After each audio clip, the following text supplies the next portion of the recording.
This is Sportscentre. Hey, I'm Marissa Roberto on this digital sports center presented by Montana's Barbecue and Bar. And last night, Team Canada suffered an unfortunate familiar fate at the World Juniors. As for the second year in a row, they fell in the quarterfinals to Czechia. The Canadians conceded a goal less than a minute in and trailed for most of the game, but showed signs of life by the third period. That was until defenseman Andrew Gibson was called for a kneeing penalty. Czechia ultimately goaled on the ensuing power play, giving them the victory and eliminating the Canadians. It was a heartbreaking ending to a tough tournament for Canada, as a number of things did not go their way. For one, the Canadians just couldn't stay out of the penalty box. Through 5 games, Canada led the tournament with 113 penalty minutes. That is significantly more than anybody else, which led to Canada being tied for first with the most goals allowed on penalty kills. And the Canadians were actually one of the best defensive teams, especially at 5-on-5, as they were tied for first in goals against and only gave up 2 even-strength goals throughout their entire tournament. But when you take as many penalties as Canada did, it's hard to find success. And in addition to their penalties, Team Canada also struggled to get their offense going. While the Canadians were average in total goals scored, their shooting percentage was dead last in the tournament, as they only scored on just 6% of their shots. For reference, the Canadians have been top 3 in this category in each of the last 5 tournaments, which really shows how much of a struggle it was this year. Ultimately, the 2025 juniors will be one to forget for Canada. They took far too many penalties and couldn't score as they usually do, which, quite simply, is not a recipe for success. But even with Canada eliminated, the madness of the World Juniors still continues. It moves on. The semifinals are set for tomorrow, with Finland playing Sweden and the United States playing Czechia. And TSN has got full coverage of both games, do not worry.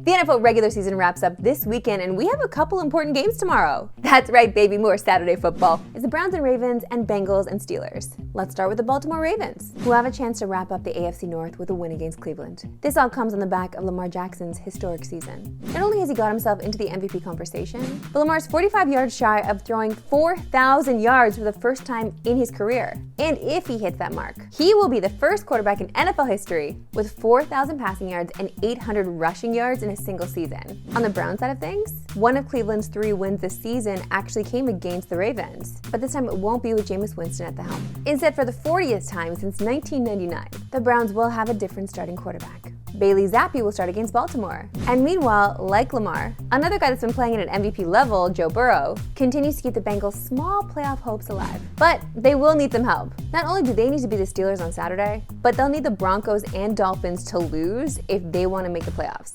And after starting the season 4-8, since he has rattled off 4 straight wins for the first time all season, Burrow enters a do-or-die game playing some of the best football he's played in his entire career. He's the only player in NFL history with 250 or more passing yards and 3 passing touchdowns in 8 straight games. And oh yeah, he's also the 11th quarterback in NFL history to throw 40 or more touchdown passes. The Steelers, however, are trending in the wrong direction. Since starting the season 10-3, they have lost 3 straight games.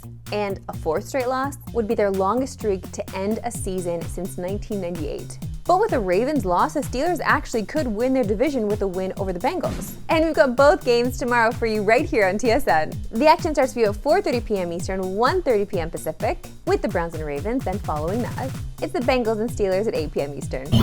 Things are starting to heat up in Miami surrounding Jimmy Butler. And with just over a month away to the trade deadline, let's take a look at the Butler saga. On Christmas Day, Shams tweeted out that Butler preferred a trade out of Miami, and not long after that was shot down by team president Pat Riley, saying, "We usually don't comment on rumors, but all the speculation has become a distraction to the team, and is not fair to the players and coaches. Therefore, we will make it clear we are not trading Jimmy Butler." Which brings us to today. The 6-time All-Star for the 2nd straight game dropped just 9 points, and following his performance Thursday gave us this honest assessment. I want to see me get my joy back from playing basketball.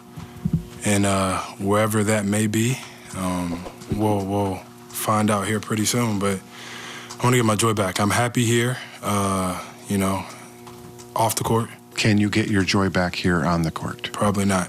Dang, it just feels like he's in a bad relationship and there's no saving it, even with counseling. That's tough.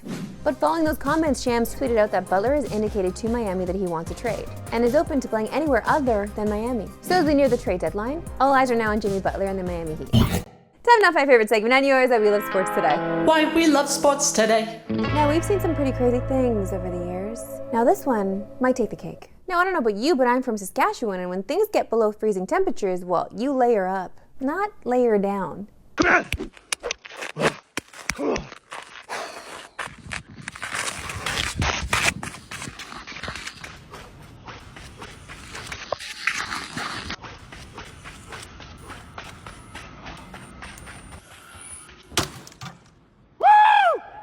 I felt his woo before it happened. Ooh, that is chilly. But I guess it's maybe the same as getting into an ice bath. Maybe it's good for him. I don't know. You know what? We're Canadian. We can handle it, right?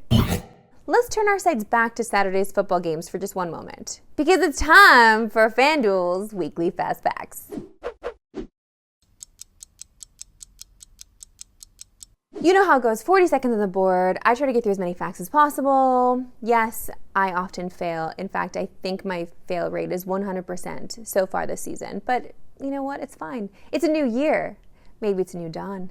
Joe Burrow threw for 412 yards last week against the Broncos and has gone for over 300 yards in 5 of his last 7 games. His line is set at 284.5 passing yards against the Steelers, and you can get that at minus 113. Lamar Jackson has thrown at least 2 touchdowns passes in 5 straight games.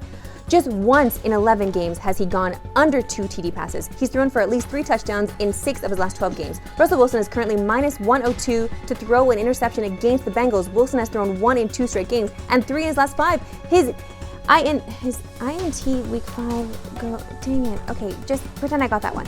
In addition to losing 5 straight games, Cleveland has also failed to cover the spread in all 5 of those outings. So that's definitely worse than I've ever done before. Right. I thought in 2025 I'd be more learned. Or nor. That's it for me today. We'll see you back here Monday. Have an amazing weekend.